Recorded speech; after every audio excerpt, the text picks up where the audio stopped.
Hey guys, welcome to Wrench to Drive. Today we're going to do a quick review of this little WLToys rally car. I got the Hoot version, the most hilarious body ever made.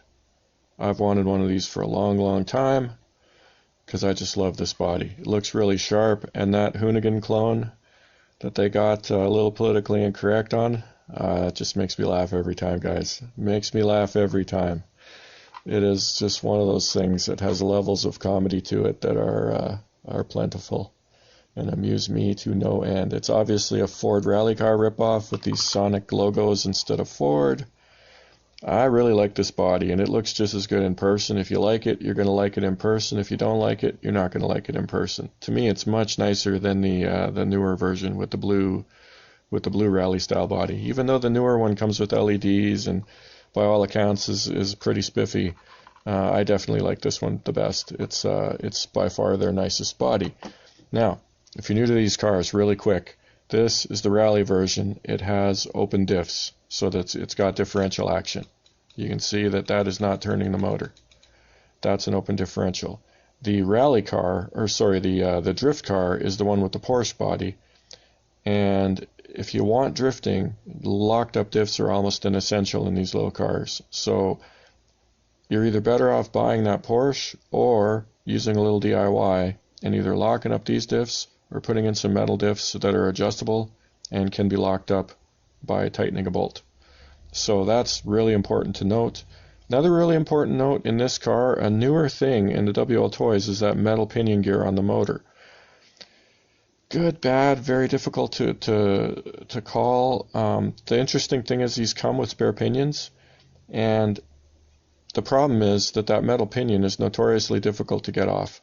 So the fact that this comes with it is probably a little bit annoying for most people. I don't expect to be unable to get it off. Like, I'm fairly savvy, but these little guys can be tricky. You got to heat it up a little bit, and you got to pry it off, and that's not always the most fun in the world. And you risk damaging plastic. So whether or not that's an upgrade, kind of hard to say. Hopefully the pinions inside the gearboxes are also metal, because the new versions of these cars, that is something that they upgraded. That would be nice, because apparently the plastic ones, they're notorious for being not long lasting. So at some point I'll crack it open and I'll let you know.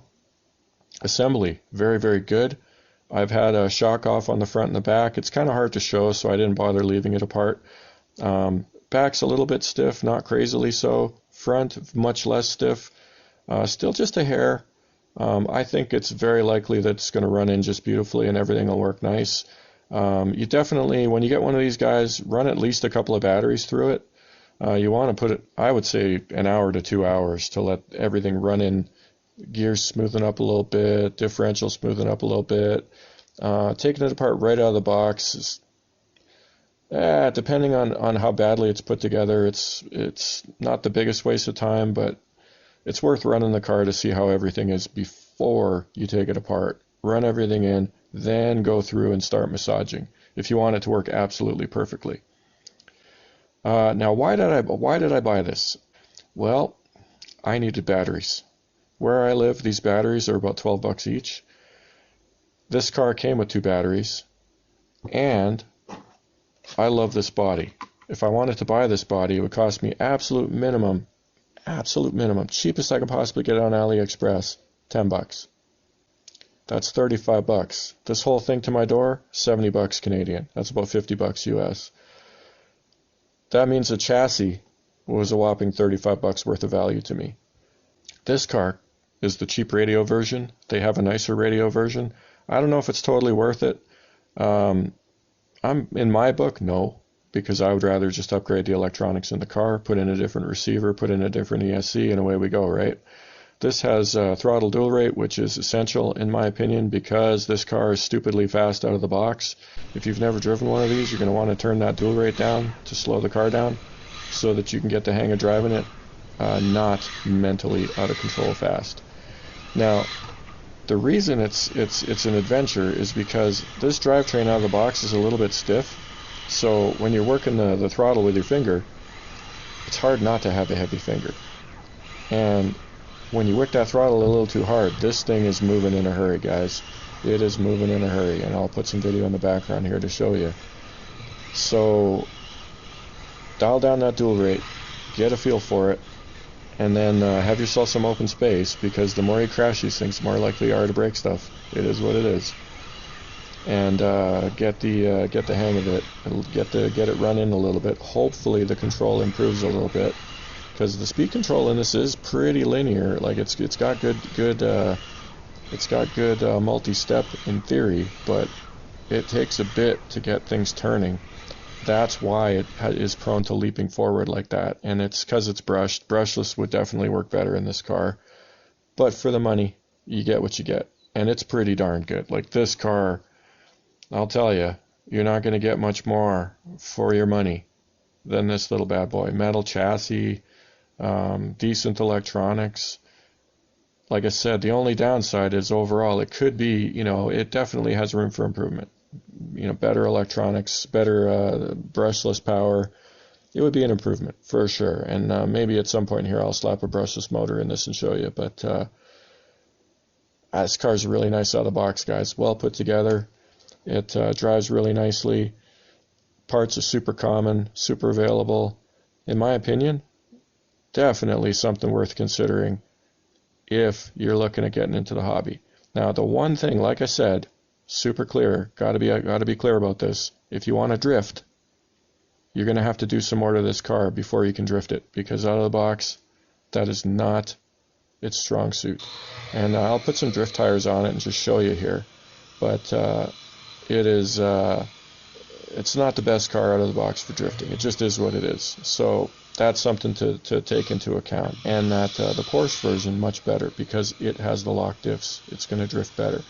Now, most likely with this, and we'll see in the video, I haven't actually put drift tires on it yet, but we'll see in the video in the background here, if it's drifting really, really well, it's because out of the box it's a little stiff, and these diffs aren't spinning as easily as they will once they're run in, because open diffs, if they're sticky, they're not going to spin as freely, and then you're going to get decent drifting. Once they loosen up, and they will loosen up for sure, then the drifting is going to start to suffer.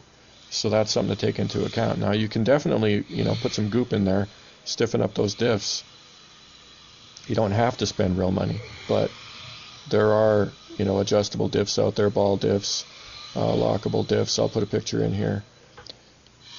If you're going to drift, that's an upgrade you're going to want to do, and that's going to cost you some money. You're going to need to work on the car. You get the idea, hopefully. But out of the box, these are pretty sweet. Pretty sweet. One thing to be careful of, by the way, guys, a lot of people are not prepared for how easy it is to get rocks stuck in the gears if you're driving off-road or outside or in conditions that are not as clean as they could be. My advice, if you don't like working on the car, drive this car in clean conditions. Don't be driving it in any sort of dirty, dusty, sandy, gritty type conditions, because you will get dirt in those in between the pinion and the spur gear, and then you'll have to clean it out. It'll be clicking, it'll be sticking, it'll be crappy. Don't leave it like that. It'll eat up the gears. Now, that being said, gears are cheap. The biggest downside, like I mentioned, that pinion might be hard to get off. So there you go. My logic for buying this, and a cold, hard evaluation of how good it is out of the box, which is pretty darn good. I'm impressed. The manufacturing quality, really good, especially considering this was the absolute cheapest one I could find. So find a store that sells lots, buy the cheapest one you can find. That's my opinion. And hey, all I can tell you, out of the box, there's nothing wrong with this thing at all. There's nothing to criticize. It's tip-top. Everything works perfectly. As perfectly as you can expect. Like I said, you do have to run these cars in. That's super common knowledge. Alright guys, I've gone on and on and on. That's it for this edition of Wrench to Drive, where we ask the eternal question: do you drive to wrench, or do you wrench to drive? See you next time.